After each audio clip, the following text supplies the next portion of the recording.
livro e você não para, raramente você vai parar e pensar ele em pedaços. Você lê um trecho e pensa nele, medita sobre ele. Geralmente a gente lê o capítulo 6 e 7 de uma vez só, numa pancada.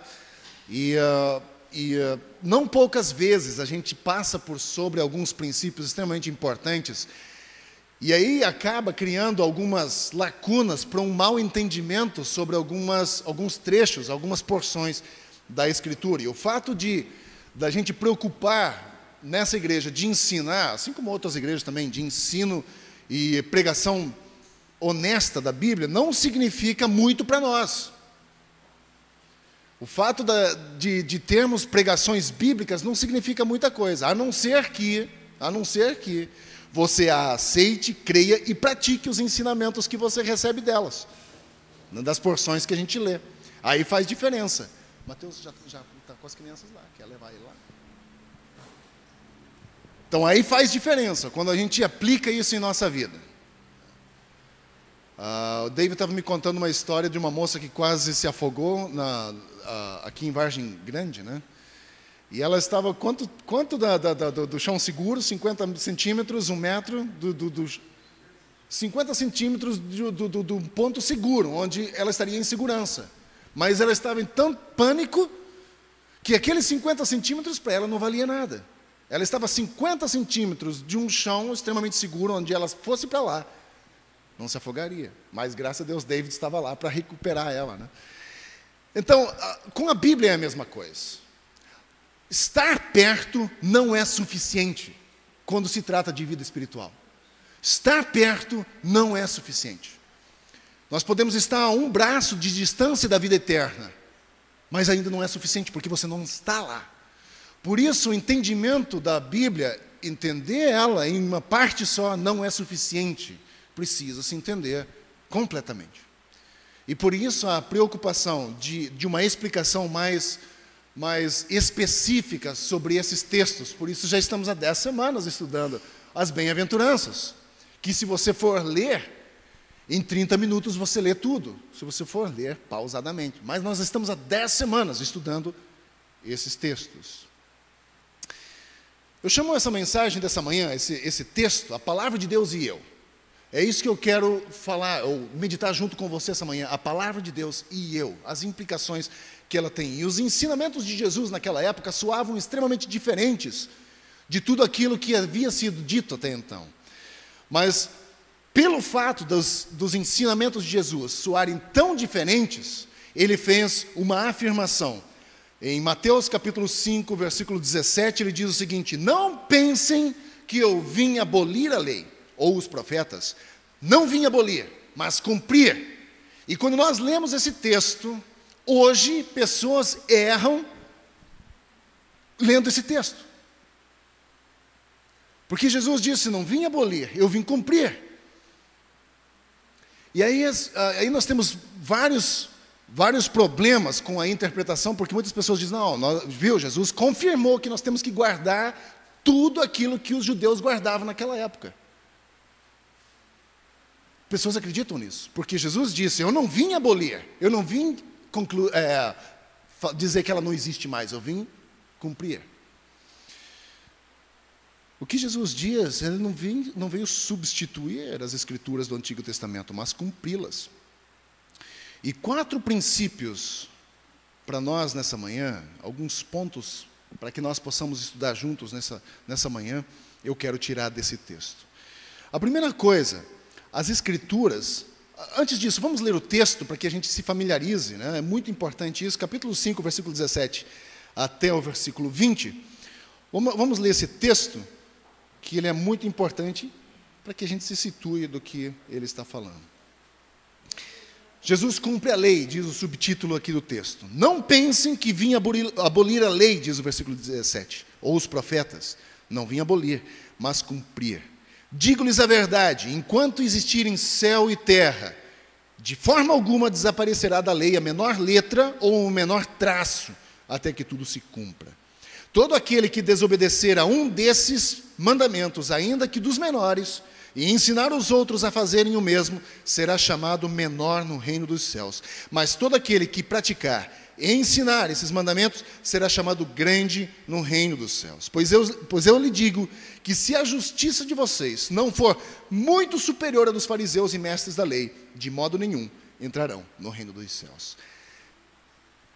Entenderam o texto? Você já percebeu que o texto ele é complicado, se vocês lerem só isso? Que ele complica um pouco. Vamos estudar junto o texto, então, essa manhã. Primeiro ponto, primeira coisa que precisamos entender, ou que precisamos nos relacionar, é: eu preciso atestar a palavra de Deus. Eu preciso atestar a palavra de Deus. Havia pessoas nos dias de Jesus que tentavam minar a autoridade de Deus, a autoridade da palavra de Deus. Como expliquei antes, a maioria dos escribas e fariseus no tempo de Jesus seguiam os ensinamentos de outros escritos, como o Talmud, por exemplo.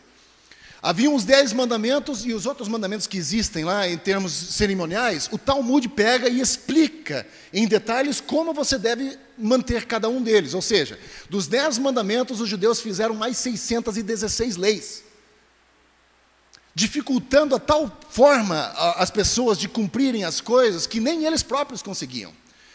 Então eles iam minando. Na realidade, o que muitas vezes esses escritos faziam era dar a opção aos judeus para evitar de cumprir a lei ou enfraquecer a lei de Deus. Só um exemplo, já citei isso aqui outras vezes. Tinha uma lei no 10 mandamentos que era guardar o sábado, lembram disso? Guardar o sábado. Ok, os judeus começaram a guardar o sábado. Tão logo eles perceberam que o sábado era um empecilho para que eles pudessem continuar ganhando dinheiro, eles decidiram dar um jeito para que as pessoas pudessem trabalhar no sábado. Então eles fizeram uma exceção.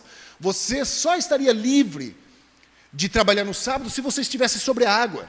Porque aí você não pode, você está navegando, está no navio, navegando no meio do mar. Então você tem que trabalhar, você tem que erguer velas, baixar velas, jogar âncora, então precisa fazer isso. Então você estava livre. Logo alguém foi mais esperto e disse: então em cima da água não precisa guardar a lei, não precisa guardar o sábado, legal. Encheu 2 barris de água, colocava sobre o burrinho, sentava em cima e trabalhava no sábado. Mas era uma forma de burlar a lei, de enfraquecer a lei que Deus tinha colocado naquela época. Então, esses fariseus faziam isso nessa época já, e Jesus disse: não vim abolir, eu vim cumprir. Jesus não veio minar o que Deus disse, faça assim. Ele veio cumprir na totalidade, não é só 50%, 30%, 40%, é 100%. Eu não vim abolir, eu vim cumprir. Para que nós possamos também nos relacionar a isso, temos que atestar a autoridade da palavra de Deus hoje em nossas vidas. A Bíblia é a palavra de Deus, porque Deus a inspirou e a preservou para nós durante todos esses anos. A maioria de vocês provavelmente pode dizer: eu estou com você nessa questão. Acredito na autoridade da palavra de Deus. E isso é ótimo. Precisamos acreditar mesmo. Mas você e eu realmente atestamos a autoridade da palavra de Deus? Como você reage quando encontra algo aqui dentro que você não gosta? Como é que você reage? Quando você abre a Bíblia e diz: mas isso sou eu, ele está dizendo que eu estou errado. Não, mas não é bem assim, não é bem assim. Vamos tentar. Aí tenta minar, entendeu? Tenta dar um jeitinho para que a palavra se encaixe naquilo que você quer que ela diga. Se é a palavra de Deus, é a palavra de Deus, não é jeitinho. Não é? Não é minar ela para que ela diga algo que vá de encontro àquilo que eu quero ouvir. Se ela está dizendo que é pecado, não diga: mas naquela época era, hoje não. Deus não muda, meu irmão. Se há 2000 anos atrás ele disse que é pecado, continua sendo hoje. Se há 2000 anos, 3000, 6000 anos atrás ele disse: não faça, que isso não é certo, continua sendo hoje. Então não é para minar. Claro que existe uma série de coisas aqui que são culturais e precisamos entender ela nesse aspecto. Mas quando a palavra de Deus é preciso ser entendida como palavra de Deus. Se nós realmente atestarmos a autoridade de Deus, ou a autoridade da palavra de Deus, nós vamos fazer aquilo que ela nos indica para fazer. Nós não vamos minar e tentar ela fazer com que ela diga algo que, na verdade, ela não está dizendo. Os 10 mandamentos naquela época diziam assim: todo aquele que não guardar o sábado será passivo de ser apedrejado. Morto, era a lei capital. Tinha que ser morto. Agora, por que ele instituiu o sábado? Vocês já se perguntaram por causa disso? Olha só, o sábado foi instituído só depois que o povo saiu do Egito. Só depois de 400 anos de escravidão. Até então não havia guarda de sábado. Você não encontra, até Gênesis capítulo 20, alguma coisa que diga que tem que guardar o sábado. Se você não guardar, morre. Você não encontra. Você só encontra depois que o povo sai do Egito. Por quê? 400 anos debaixo de escravidão. O texto diz que eles trabalhavam muito, de segunda a segunda, debaixo de chicote. Muitos não aguentavam, morriam. Deus institui o sábado para quê? Para preservar a vida do homem. E não só do homem, como do animal também. Nem o animal podia trabalhar. Porque ele sabe que o ser humano não aguenta trabalhar assim. Então foi instituído, e as pessoas transformam isso como uma coisa religiosa demais. Tem que guardar, porque isso aqui tem implicação na eternidade, quando na verdade Deus está querendo preservar o povo dele, só isso. Depois vem o segundo princípio: eu preciso também aceitar o cumprimento da palavra de Deus. Versículo 17 e 18. 17 e 18 diz o seguinte: e não pense que vim abolir a lei e os profetas, mas vim abolir, mas cumprir. Não vim abolir, mas cumprir. Digo-lhes a verdade: enquanto existirem céu e terra, de forma alguma desaparecerá da lei a menor letra ou o menor traço, até que tudo se cumpra. A lei e os profetas, do qual Jesus se refere, são todas as escrituras do Antigo Testamento, e que incluem hoje, claro, o Novo Testamento, que falam a respeito dele, que falam a respeito de Jesus Cristo. A lei do Antigo Testamento era dividida em 3 partes. Havia a lei moral.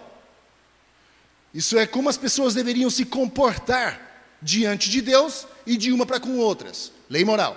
Segunda, era a lei cerimonial. Essas leis versavam sobre a forma de se cultuar a Deus. Como nós deveríamos cultuar a Deus?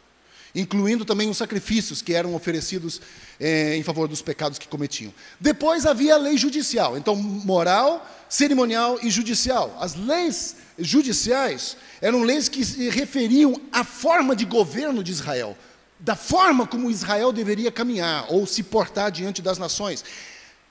A forma do governo de Israel deveria mostrar ao povo, às pessoas que estão à volta dele, às nações, de que o governo de Israel era influenciado pelo governo de Deus. Era um governo de Deus. Não era algo humano. E eles deveriam, esse estilo de governo divino deveria influenciar as nações em volta de Israel. E aí Jesus diz: não vim abolir, mas cumprir. Jesus diz assim: enquanto existirem céus e terra, de forma alguma desaparecerá da lei a menor letra ou o menor traço. Quando Jesus fala a menor letra e a menor traço, ele está se referindo ao J e o Tio, que são as 2 letras menores do alfabeto hebraico, J e Tio. E Jesus prometeu que tudo seria cumprido da palavra de Deus, tudo, até a menor marca de que estava escrito a respeito dele, no Antigo Testamento, e agora para nós, que inclui o Novo. Jesus cumpriu em todos os detalhes, do que foi profetizado sobre ele na primeira vinda. E Jesus vai cumprir cada detalhe do que está profetizado sobre ele na sua segunda vinda. Ele vai cumprir. Jesus cumpriu a lei moral. Ele é o único que manteve todas as leis de Deus perfeitamente sem pecado. Ele cumpriu. Jesus cumpriu a lei cerimonial. O objetivo da lei cerimonial era a purificação dos pecados. Ele morreu lá, purificou a gente de uma vez por todas. Cumpriu. E agora, Jesus vai cumprir a lei judicial também, quando o reino dele vier de uma vez por todas sobre a terra. Mas ainda é uma profecia. Quando ele cumprirá e voltar pela segunda vez, ele vai voltar e estabelecer o seu reino na terra, através de Israel. Queira você, queira não, gente. Israel ainda é uma profecia muito importante na Bíblia. Ele não é o povo da profecia? O povo da promessa? No Antigo Testamento Deus não muda, não é? Pois é, ele continua sendo. Olha só, Isaías capítulo 11, versículo 3 a 5, fala o seguinte: e ele se inspirará no temor do Senhor. Não julgará pela aparência. Está falando aqui uma profecia a respeito de Jesus. Não julgará pela aparência, nem decidirá com base no que ouviu, mas com retidão julgará os necessitados. Com justiça tomará decisões em favor dos pobres. Com suas palavras, como se fosse um cajado, ferirá a terra. Com o sopro da sua boca matará os ímpios. A retidão será a faixa no seu peito e a fidelidade o seu cinturão. Jesus já cumpriu a palavra de Deus. E nós? Aceitamos como tal? Por isso a importância de aceitar o cumprimento da palavra de Deus. Nós aceitamos isso como um cumprimento? Quando nós olhamos para a figura de Jesus Cristo, quando Ele cumpre, quando Ele diz, olha, eu não vim abolir, eu vim cumprir, porque até então nenhum ser humano havia cumprido a lei, e a lei era necessária que fosse cumprida. Nenhum. Depois que Ele cumpre a lei, em todos os seus detalhes, Ele diz, agora eu quero inaugurar uma nova lei, uma nova aliança no meu sangue, não mais em tábuas de pedra, mas em tábuas de carne do coração, baseada no sangue. Jesus veio fazer o que nós não poderíamos fazer por nós mesmos. Nós não poderíamos. Ele veio fazer. Jesus já morreu por nós, para que nós pudéssemos ser justificados diante de Deus. Tudo o que temos que fazer, tudo o que nós precisamos fazer, é aceitar o que Jesus fez. Na época das grandes cruzadas evangelísticas, dos quais Billy Graham é um dos grandes expoentes, ainda vivos, conta a história de um homem que chegou onde havia esses evangelistas itinerantes, e esse homem chegou e fez mais ou menos a pergunta daquele jovem rico que eu falei aqui no início. Ele diz, pastor, o que eu devo fazer para ser salvo? E aquele pastor que estava desmontando a tenda onde ele estava fazendo as pregações disse, você chegou muito tarde. Aí ele diz, mas é arrogante esse homem, achando que ele tem as respostas, só ele tem as respostas. Ele fala, como é que você fala um negócio desse que eu cheguei muito tarde? Ele diz, não, você chegou muito tarde. Se você quiser fazer algo para ser salvo, você chegou 2000 anos atrasado. Porque o que tinha que ser feito, Jesus já fez. O que você precisa fazer é receber. É aceitar o sacrifício que Ele fez. Não é querer fazer mais. Não precisamos fazer mais nada para sermos salvos, porque por nós mesmos não podemos nada. Venho repetindo aqui semana após semana. Nem para crer em Deus nós temos força suficiente por nós mesmos. Precisamos da misericórdia e da ajuda de Deus. Os próprios discípulos, quando eles perceberam, eles caíram em si e disseram, quem pode? Como é que pode? Aumenta a nossa fé. Nós não conseguimos sozinhos, precisamos. Nós somos tão fracos que até para isso precisamos. Mas, voltando aqui à nossa pergunta, como você lida com isso? Você aceita o cumprimento da palavra de Deus? Jesus é o cumprimento para você da palavra de Deus? Nós precisamos resolver essa questão em nosso coração. Precisamos ler, estudar isso. Quando aceitarmos o controle do Espírito Santo sobre nossa vida, ou de Deus em nossa vida, Cristo vai cumprir essa justiça em nós. Tito, capítulo 2, versículo 11 e 13, é um texto bem interessante. Ele diz, porque a graça de Deus se manifestou salvadora a todos os homens. Ela nos ensina a renunciar à impiedade e às paixões mundanas e a viver de forma sensata, justa e piedosa. Nesta era presente, não é futuro, não é passado, é nessa. Por isso que a palavra de Deus ela é viva, ela é atual. Nessa era presente, agora. Foi escrita 2000 anos atrás, mas serve para nós como inferência. Nesta era presente, enquanto aguardamos a bendita esperança, a gloriosa manifestação de nosso grande Salvador, Jesus Cristo. A palavra de Deus nos ensina a viver. Os meus princípios humanos, por melhores que sejam, precisa de um referencial. E a palavra de Deus deve ser o nosso referencial. Terceiro princípio, eu preciso evitar os maus exemplos citados na Bíblia. E esse texto fala de um mau exemplo. Olha só, Mateus capítulo 5, 19 e 20 diz assim, todo aquele que desobedecer a um desses mandamentos, ainda que dos menores, e ensinar os outros a fazerem o mesmo, será chamado menor no reino dos céus. Mas todo aquele que praticar e ensinar estes mandamentos será chamado grande no reino dos céus. Presta atenção nesse final. Pois eu lhes digo que se a justiça de vocês não for muito superior à dos fariseus e mestres da lei, de modo nenhum entrarão no reino dos céus. Agora aqui ficou feio, né? A multidão deve ter ficado chocada quando Jesus disse isso. Eu imagino o choque que deve ter produzido. Quando Jesus falou acerca dos escribas e dos fariseus. O povo via nesses líderes religiosos como pessoas justas, e eles pensavam, se essas pessoas justas não estão indo ao céu, quem pode então? Você já pensou? Ele disse, se a justiça de vocês, se vocês não forem muito melhores do que esses caras aí, pode esquecer. Inevitavelmente vem a resposta: se eles não vão, quem vai então? Quem pode? Quem vai conseguir?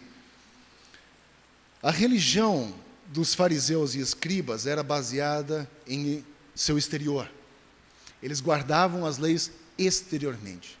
Ontem nós tive uma conversa com o Celso. Ele não está aqui essa manhã. Mas eu estou convencido, pelo que eu tenho entendido da Bíblia, que muitas vezes nós invertemos o processo. Quando nós conversamos com alguém, a primeira coisa que a gente quer dessa pessoa é que ela abandone o fumo. Se ela está transando com a namorada, que ela pare de transar com o namorado ou namorada. Que se ele usa drogas, que ele pare de usar drogas imediatamente. Por quê? Nós queremos tolir a pessoa exteriormente e esquecemos o mais importante. Esquecemos de olhar o coração dessa pessoa. E eu digo, e estou convencido de que se um coração é transformado, hábitos são transformados. Atitudes são transformadas, mentalidade é transformada. Mas se invertermos o processo, nós teremos um fariseu sentado no nosso templo, que é bonito por fora, podre por dentro. Quando nós invertemos o processo, tolimos o exterior, esquecemos do mais importante, que é o interior. E ele diz aqui em Mateus 23, ai de vocês, mestres da lei, e fariseus hipócritas. Mateus 23, 27, vocês são como sepulcros caiados, bonitos por fora, mas por dentro estão cheios de osso e todo tipo de imundícia. Assim são vocês, por fora parecem justos ao povo, mas por dentro estão cheios de hipocrisia e maldade. E nós temos igrejas cheias disso, porque estamos mais preocupados com o exterior, com a roupa que a pessoa veste, a atitude que a pessoa tem, as palavras que ela fala, do que necessariamente com o coração, sendo que essas coisas não vão para o céu. Tua roupa não vai, teu carro não vai. Não vai, gente. O que vai é a alma, é o espírito da pessoa, que é o mais importante. A gente deixa de dar valor a essas coisas e olhamos mais o que as pessoas têm por fora. Eu estou cansado disso. Cansado de pessoas que olham só o exterior. Quando Jesus diz, eu olho o interior, não sou como o homem que olha o exterior e não vê o interior. E eu acabei de ler o texto de Isaías, ele diz, eu não vou julgar o que eu vejo por fora, mas eu vou julgar o que eu olho lá dentro. E eu não estou interessado de ter um grupo de pessoas hipócritas, que são bonitas por fora e podres por dentro. Cuide do que você tem mais de precioso. Olhe lá dentro do seu coração. É por isso é um aviso para mim e para você. Podemos parecer ser cristãos nos domingos e viver para nós mesmos durante a semana. Viver para nós mesmos, para o nosso próprio deleite, para o nosso próprio prazer, satisfazendo nossos próprios desejos, mas vivemos como cristãos no domingo. Podemos ser justos, mas ter uma vida secreta, cheio de hábitos imundos. Coração transformado são hábitos transformados. Coração transformado são atitudes transformadas. Se o coração não for transformado, gente, vai coração, vai corpo e vai tudo para o inferno. Por mais bonitinho que seja por fora. Nossa religião pode ter uma boa aparência exterior sem que nada esteja acontecendo em nosso coração. Fariseus, escribas, tinham uma religião aparentemente tão justa, tão bonita, se vestiam tão belamente, né? E Jesus diz, ai de vocês, eu tenho pena de vocês, mestres da lei. Sabe quem eram os mestres da lei? Aqueles que diziam que sabiam de tudo, capa a capa, de trás para frente, sobre a lei de Deus, sobre a Bíblia de Deus. São os pastores da época. Ai de vocês, hipócritas, palavra pesada, hipocrisia. Vocês são como sepulcros caiados, bonitos por fora, feios, nojentos, podres por dentro. Nossa justiça precisa ser melhor do que o mau exemplo dos escribas e dos fariseus. Por isso, gente, precisamos evitar os maus exemplos que a Bíblia nos traz. Em último lugar, eu preciso agir de acordo com a palavra de Deus. E esse texto é o mais importante. Aliás, esse princípio, eu diria que é um dos mais importantes. Eu preciso agir de acordo com a palavra de Deus.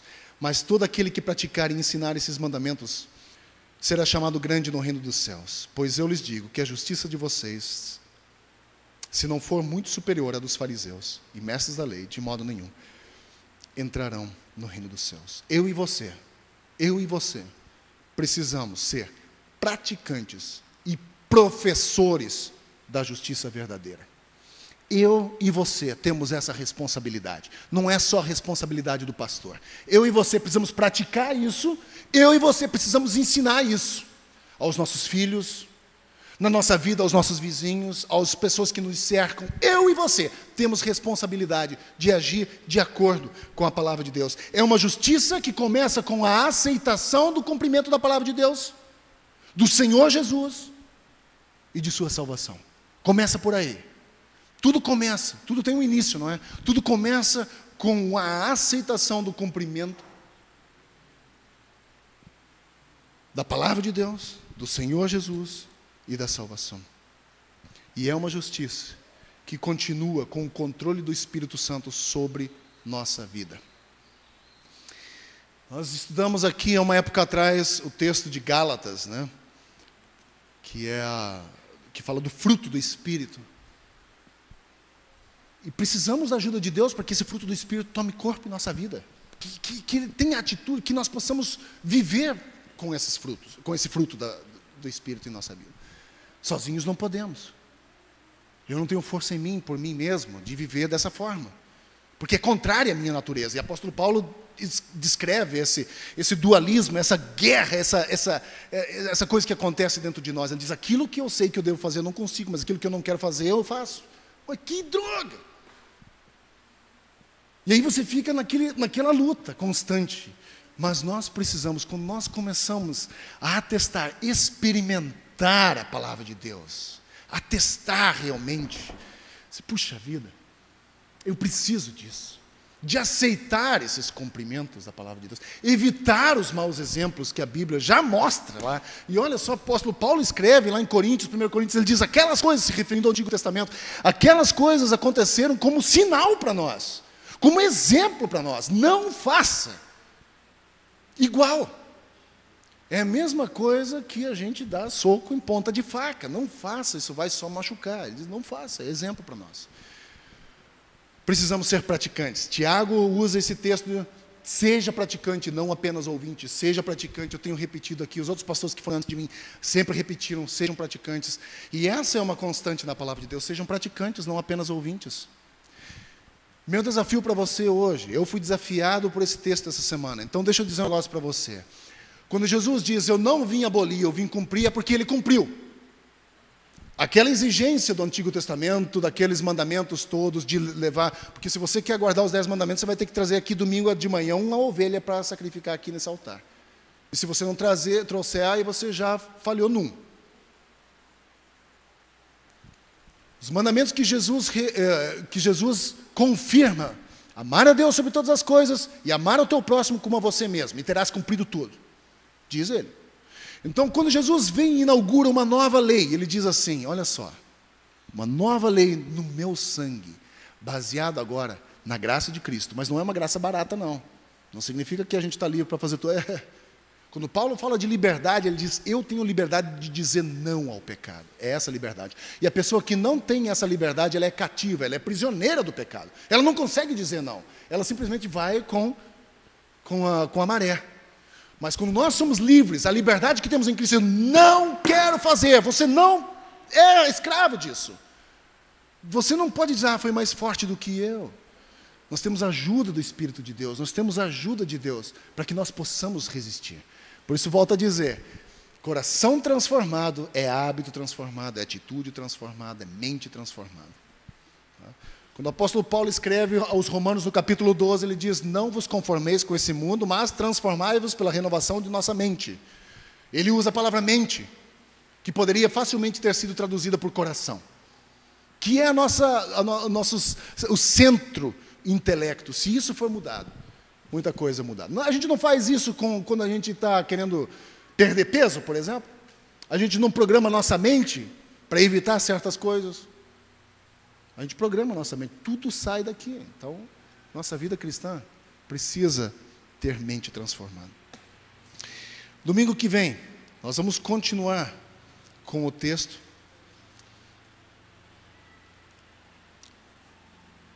Talvez sobre o homicídio, eu não sei. Mas vamos tentar pegar em partes e ainda vou ver essa semana. Eu mando e-mail para vocês dizendo qual é o texto que a gente vai estudar. Mas vamos dar sequência no texto de Mateus, capítulo 5. Que Deus nos ajude nesse processo, que a gente possa ser encorajado a buscar realmente, a testar a palavra de Deus, a aceitar o cumprimento da palavra de Deus em nossa vida, ou não só na nossa vida, mas na história, evitar os maus exemplos citados na Bíblia, que é uma das coisas mais importantes, e também depois agir de acordo com a palavra de Deus. Que Deus nos ajude, que Deus nos ajude. Nós precisamos de que Deus nos ajude. Precisamos que Ele nos dê forças quando a gente não sente vontade, quando a gente não tem força mais. Precisamos disso. E além disso, além de precisarmos da ajuda de Deus, nós precisamos uns dos outros. Irmãos precisam de irmãos. Nós precisamos depender uns dos outros também. De apoiar uns aos outros, orar uns pelos outros, do abraço uns dos outros, daquele papo a camarada, né? Quando você tem aquele amigo com quem você pode conversar, abrir coração. Confessar nossos pecados a gente confessa para Deus, mas faz tão bem quando você tem alguém com quem você pode falar e botar isso para fora. Isso faz tão bem, é uma catarse, você limpa, você, não é? E eu encorajo você a encontrar um parceiro, uma parceira assim. Talvez seu marido, sua esposa. Mas vale a pena. Que Deus nos ajude. Vamos orar para encerrarmos essa manhã. Quero também convidá-los a estar aqui no próximo domingo para que a gente continue estudando esse texto. São extremamente ricos. Se você quer ouvir de novo, acho que vai ter no site já essa semana, né, Bruno? Então você pode ouvir de novo, pode estudar e tudo mais. Mas o importante, leia isso e pratique, sabe? Muito importante. Pai querido, nós agradecemos ao Senhor por Tua palavra. Reconhecemos que o Senhor cumpriu todas as leis e profetas, para que hoje nós pudéssemos ter, ou desfrutar da graça de Cristo, numa nova lei baseada no sangue, onde nós temos a liberdade de entrar na Tua presença, de estar, aliás, nem de entrar, mas de viver na Tua presença a cada dia. Não precisamos de um sacerdote, não precisamos que alguém faça essa conexão entre nós e o Senhor, porque nós já temos esse livre acesso, através do sangue. O Senhor pavimentou essa via. Louva ao Senhor por Tua palavra, que nos liberta. Deus, em nome de Jesus, eu quero agradecer por essa manhã, por Tua palavra, que nós podemos tirar dela caminhos para a nossa vida, onde nós podemos ter, na verdade, uma liberdade no coração, uma leveza no coração, sabendo que o Senhor nos aceita do jeito que nós somos, mas que pelo fato de nos amar tanto, não nos deixa ficar como estamos, nos transforma a cada dia. Louva ao Senhor pela Tua graça transformadora em nossa vida, que nos faz a cada dia pessoas melhores. Então ajude-nos a andar, a praticar a Tua palavra, a receber em nossos corações e aceitar em nossos corações aquilo que o Senhor deseja. Deus, eu peço nessa manhã que o Senhor nos abençoe ainda nesse dia, que nós possamos estar preenchidos pela Tua palavra, pelo Teu Espírito, que continue falando, que continue tocando em nossos corações. E eu peço nessa manhã, para que a graça do Senhor Jesus, o amor de Deus o Pai, a comunhão e consolação do Espírito Santo sejam conosco, hoje e sempre. Oro isso em nome de Jesus. Amém. Não sei se você chegou a assistir a entrevista que o Lance Armstrong deu para aquela apresentadora americana. E uma das frases, ela foi criada num lar evangélico, hoje ela é mais ateu do que qualquer coisa, né? Mas teve uma última frase que ela disse para o Lance Armstrong. Antes de encerrar a entrevista, ela disse assim: a verdade o libertará. Disse para ele, parafraseando João, né? A verdade o libertará. E a verdade daqueles dopings todos dele, né? De certa forma, claro que ele ainda na confissão foi bem arrogante. Não sei se vocês assistiram. Eu senti ele bem arrogante, mesmo assim. Mas mesmo assim, todo mundo sabendo, ele perdendo, num dia só perdeu 75 milhões de dólares, num dia só, por causa dos patrocinadores que deixaram dele, 75 milhões, num dia só. Ele disse: eu estou me sentindo livre, carregando um peso por anos, enganando tanta gente. A verdade liberta. Verdade liberta. E quando nós temos a alegria de caminhar pela verdade, onde até uma pessoa cita um texto desse, ele olha para ele e diz: a verdade o libertará, ele diz: sim, eu sei. É revigorante para mim, como cristão, saber que pessoas à nossa volta sabem que a verdade liberta. E nós precisamos viver essa liberdade. Deus abençoe você. Tenha um ótimo domingo.